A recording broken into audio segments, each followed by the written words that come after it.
জীবনে এমন কিছু মুহূর্ত আসে যখন মনের গভীর অনুভূতিগুলো মুখে বলা যায় না।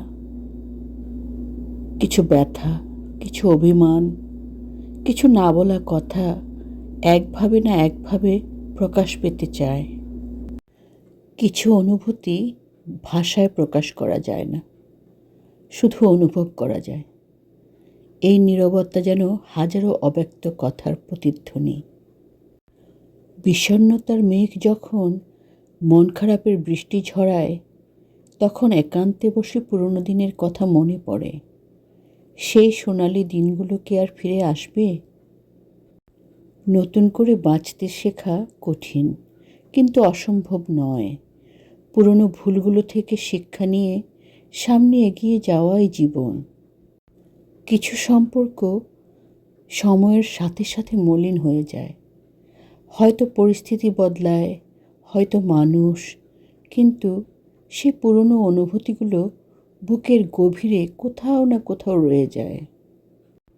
জীবনে অনেক ঝড় আসে, অনেক বাধা পেরোতে হয়, কিন্তু বিশ্বাস রাখো, প্রতিটি কষ্টের পরেই সোনালি ভোর অপেক্ষা করে। সবাই আবেগ বোঝে না, কিন্তু যাদের মন নরম তারাই সবচেয়ে বেশি ভোগে।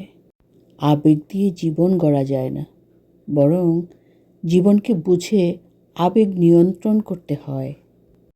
হাসি মুখের আড়ালে লুকিয়ে থাকে এমন কিছু যন্ত্রণা যা শুধু আবেগী হৃদয়ই টের পায়।